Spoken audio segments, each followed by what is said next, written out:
스프링밸리 국립공원. 네. 다음은 또 어떤 자연의 모습입니까? 그렇습니다. 예상을 잘하셨습니다. 역시 자연이고요. 네. 그 셀리아 란드스포스라 그래서 다시 폭포네 그러면? 예, 폭포입니다. 네. 셀리아 란드스포스라고 하는데 높이가 그 65m가 되고요. 65m 위에서 물이 그냥 엄청난 양의 물이 유량이 떨어지는 것이죠. 와, 그리고 폭포 뒤쪽으로도 갈 수가 높네. 있어요. 예. 예, 여기 폭포가 이쪽에서 떨어지면 뒤쪽으로도 갈 수 있는 겁니다. 뒤쪽으로 가면은 물보라가 너무 심해서 방수옷을 입고 가셔야 돼요. 방수옷을 안 입고 가면 옷 다 젖고요. 그래서 뭔지 이제 상상이 가시나요? 폭포가 앞으로 떨어지는데 폭포 뒤로 일로 들어가는 거죠. 네. 뒤쪽으로 들어가면은 뭐 너무 몽환적이고. 그래서 아이슬란드에서 높이로 톱 5 안에 들어가는 5위라고 합니다. 65m가 5위예요? 예, 65m. 야, 앞으로 남은 것들은 엄청 크겠네. 네, 막 200m에 달하는 것도 있는데요. 네. 셀리아란드 스포스가 65m에서 떨어지는 엄청난 높이의 폭포다. 되게 미학적이다라고 하는 것이 중요하고, 그리고 역시 그 입장료는 없다. 입장료가 없는. 입장료가 없는 그 폭포입니다. 이것도 제가 사진을 4K로 많이 찍어왔어요. 폭포 뒤쪽에서 찍으셨어요? 예, 뒤쪽에서 궁금하네. 찍었습니다. 네. 뒤쪽에서 찍고 앞쪽에서 찍고 옆쪽에서 찍고 요 셀리아란드 스포스 네. 가 아주 좋습니다. 사진 한번 기대해 보겠습니다. 네, 자, 그럼 폭포 하나 더 말씀해 주세요. 그렇습니다. 네. 딱 아시네요. 벌써 제가 폭포를 폭포가- 말하려고 했는데. 뭐 순위를 매기신 거 보니까 또 있을 것 같아서. 네, 그 다음에 그 소개해드릴 폭포는 그 스코가 포스가 되겠습니다. 스코가 포스 폭포죠. 네. 높이가 그 62m고요. 그 너비가 25m. 상상이 되시나요? 높이가 62m에 너비가 25m인 거대한 폭포고 산 위에서 이렇게 트레킹을 하면서 이렇게 감상을 하면 더 좋습니다. 이 폭포 뒤에 트레킹 코스가 있는데 예. 트레킹 코스 위에 폭포 뒤에요? 올라가서 예, 폭포가 떨어지고 폭포 위로 올라가서 계속 산을 올라가는 것이죠. 그래서 산 거의 중턱에서 딱 봐도 폭포가 보여요. 워낙 크다 보니까. 그래서 이 그 아이슬란드 톱 10 폭포 중에 6위입니다.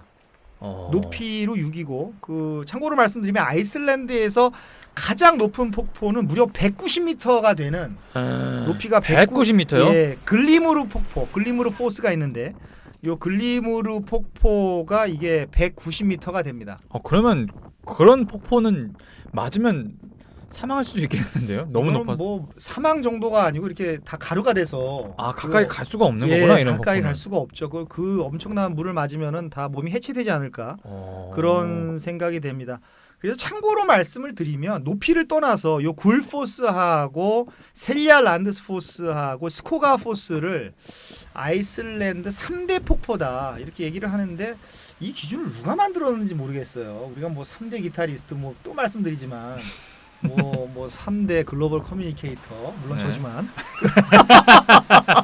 예. 이런 거를 누가 만들었는지 모르겠는데 그 많은 사람들이 굴포스하고 높이 기준이 아니고 미학적이고 아름다운 기준으로 해서 셀리아 란드스포스하고 스코가 포스 다 폭포인데요. 이거를 아이슬란드의 3대 폭포다라고 하는데 제가 누가 딱 정해놓은 게 아니고 예. 다니다가 보니까 사람들이 많이 언급하는 세계가 아닐까. 그런 것도 같습니다. 그래서 이 3대 폭포를 브라이언 정인 제가 갔다 왔다라는 게 중요하죠. 네. 갔다 왔다라는 게 중요합니다. 근데 그 글로벌 커뮤니케이터 3대 그 순위는 누가 정한 건가요? 그거는 뭐 제가 말씀을 안 드리겠지만 뭐 제가 정한 좀 냄새가 나죠. 알겠습니다. 다음 것은 어디죠? 네, 다음 곳도 역시 그 자연입니다. 자연인데 그 디르홀레이라고 하는 곳이 있어요. 이번엔 폭포 아니구나. 예, 요거는 그 폭포는 아니고 아이슬란드 우리나라에도 땅끝 마을이 있죠. 해남인가 전라남도 해남이 그 땅끝 마을로 알고 있는데 아이슬란드도 땅끝 마을이 있습니다. 가장 아래쪽에 마을이 있는데 그 비크라고 있어요. 빅. 그 빅 근처에 바로 요 디르홀레이가 있는데 요 디르홀레이를 보러 빅을 가는 겁니다. 이 도시를 빅을 보러 가는 게 아니라 네. 디르홀레이가 이 그 빅이라고 하는 아주 작은 마을이에요. 네. 마을인데 정말 마을 같아요. 집이 다 합쳐도 20채도 안 되는 것 같아요. 근데 여기가 왜요? 근데 여기에 가는 이유가 디르홀레이가 근처에 한 10km 요 반경 안에 있으니까 요걸 보러 가는데 그 코끼리 모양의 바위 아시나요? 이렇게 바위 거대한 암석이 있는데 특정 부분만을 파도가 이렇게 쳐서 가운데가 뻥 뚫려서 우리 울릉도에도 어딘가에 독도인가요? 울릉도에도 있는 걸로 알고 있는데 코끼리 바위라고 자연현상이죠. 이 거대한 반도형의 암석이 이 코끼리로 한 대만 이렇게 뚫려져 있는 네. 그 코끼리 바위라고 하죠. 코끼리 모양의 바위라고 하는데 디르홀레이가 바로 그 코끼리 모양의 바위고 그 주변에 블랙 샌드비치라고 해서 이 해변의 모래가 검정색입니다. 그럼 이거 좀 비주얼이 안 좋은 거 아니에요? 그래서 무섭습니다, 솔직히. 이게 막 비바람 부는 그런 데서 보면은 제가 있을 땐 바람이 엄청 불었는데 파도 치지요, 막 기암괴석 있죠. 근데 그 모래가 해변의 모래가 검정색이니까 왜 까만 거예요? 이게 화산재입니다. 아. 화산재가 내려와서 풍화작용이 되면서 모래같이 작아진 거죠. 그 화산재는 뭐 피부에 안 좋거나 그런 건 아니에요? 그렇진 않죠. 오히려 좋죠. 아 네, 그래요? 오히려 좋습니다. 거기 미생물이 살고 있어서. 그냥 막 밟고 다니는 예, 거예요? 밟고 다녀도 됩니다. 까만 모래. 그래서 블랙 샌드위치가 있고요. 또 새들의 서식지로 유명해서 새가 뭐 수십만 마리가 수십만 마리요? 예, 수십만 마리가 디르홀레이 그 코끼리 모양의 그 섬에서 알도 낳고 어우 거기서 새똥 뭐 조심해야겠는데 여기? 예, 그 섬으로는 이제 못 들어가고요. 거기는 아. 멀리서 바라보는 겁니다. 근처에서 바라보고 예. 사진 스폿이고요. 그 화산재 모래가 있는 그 이 디르홀레이 새들의 고향을 보러 비크라는 도시에 가는 겁니다. 근데 이 비크가 워낙 작다 보니까 빅이라는 도시가 너무 작다 보니까 제대로 된 식당이 한 군데밖에 없어요. 네. 근데 관광객들은 많이 가죠. 식당은 하나밖에 없죠. 그러니까 제가 이 1시간 이상을 기다려서 거기서 밥을 먹었어요.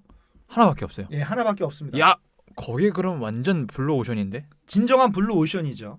그걸 왜 딴 사람이 와서 안 차리려나? 그러니까요. 뭐 우리가 가서 좀 차리면 어떨까 싶을 정도로. 뭘 차려도 되겠는데요? 그러니까요. 식당이 아니더라도 그냥 뭐 음식 뭐 포장마차까지 하나만 그냥 차려놔도. 네. 그래서 디르홀레이 가서 배가 고팠던 그런 기억이 나고 네. 그 비바람 부는 그 사진 스팟에 갔더니 그 정말 이 모래가 너무 시커매서 이렇게 무서움을 좀 느꼈던 그런 장소가 되겠습니다. 그럼에도 불구하고 많은 사람들이 그 코끼리 모양의 바위를 그 기암괴석을 보러 가고 또 새들이 날아다니면서 새들이 만드는 군무를 즐기러 가는 그런 장소가 되겠습니다. 아 혹시 돈 벌고 싶으신 분들은 디르홀레이 가서 네, 김밥 한번 팔아보시는 게 어떨까? 네, 생각을 세금을 해보네요. 많이 내면 될 것 같습니다. 알겠습니다. 네. 다음 자연 명관은 예, 뭐죠? 그래서 다음은 자연은 여기까지 하고요. 또 아니에요? 예. 요거는 이제 인간이 만든 교회로 가겠습니다. 예예. 그래서 그 키르캬가 붙으면 키르캬라고 하는 말이 교회라고 아까 제가 말씀하셨죠. 말씀을 드렸는데 그 할그림스 키르캬라고 하는 교회가 있습니다. 그 레이캬비크로 들어오면 있습니다. 우리가 지금 인근 지역을 막 여행을 하고 네. 드디어 레이캬비크 안으로 지금 돌아왔습니다. 그래서 레이캬비크 안에 들어가면 우뚝 솟은 하나의 랜드마크가 보이는데 바로 이 교회가 되겠습니다.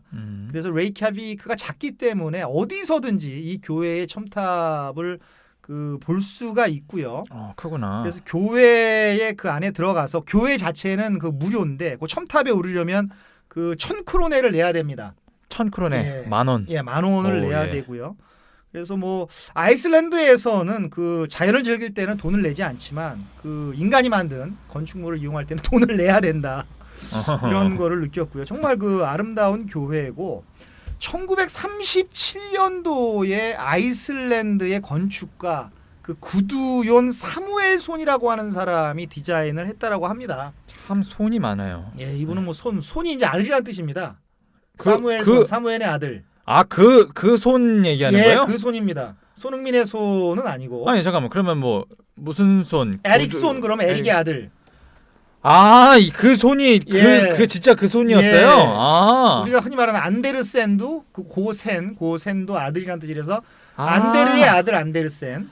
유럽 사람들, 북유럽 사람들의 손자가 다 누구의 아들이었구나. 그렇습니다. 그 영어로 와서는 스니라고 발음을 하죠. 슨, 그쵸, 뭐 그쵸. 에릭슨. 근데 엄청 걔는 많잖아요. 에릭손이라고 사무엘손. 그 사무엘의 아들. 아. 구두현 사무엘손이 만든 거죠. 처음 알았네. 예전에 유명한 그 에릭슨이라고 하는 스웨덴의 통신회사도 있는데요. 바로 그 이름이 되겠습니다. 네. 에릭의 아들 에릭손이 되는 거죠.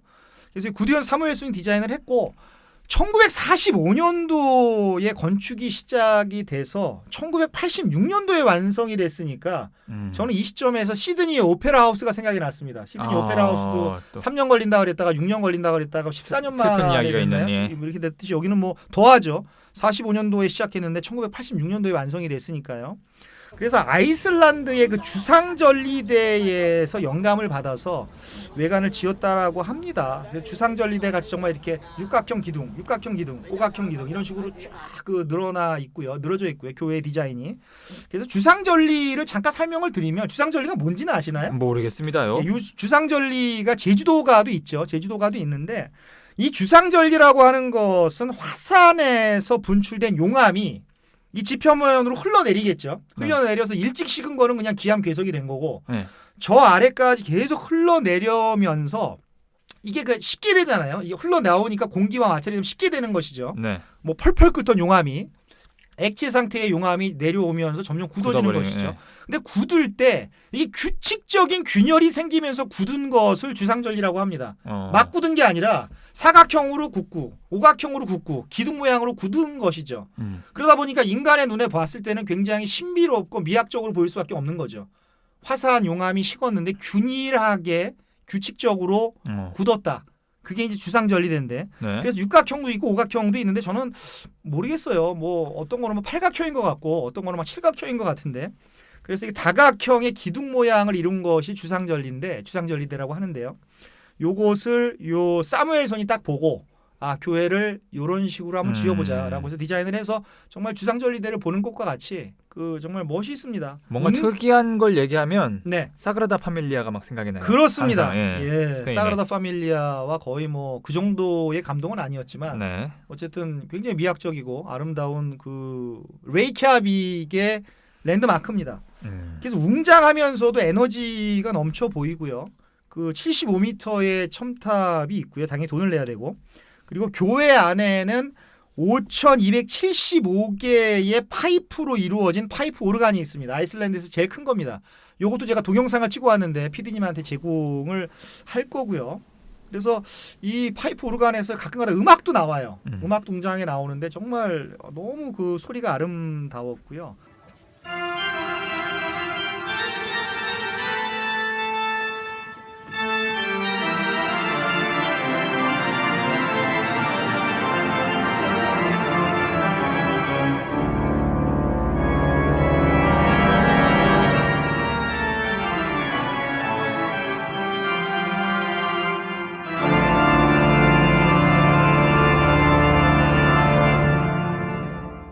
그래서 교회를 나와서 교회 앞에 어떤 동상이 하나 있는데 요 동상이 레이휘르 에이릭손, 요것도 아들이죠. 에이릭의 아들이죠. 레이휘르 에이릭손의 동상이 있는데 중요한 스토리가 하나 있습니다. 이분이 요 레이휘르 에이릭손이라는 분이 콜럼버스보다 500년 전에 아메리카 대륙을 발견했다라고 해요. 그럼 진짜 먼저 발견한 사람이 콜럼버스가 아니에요? 예. 근데 중요한 것은 그런 이야기가 있는데 증거가 없어요.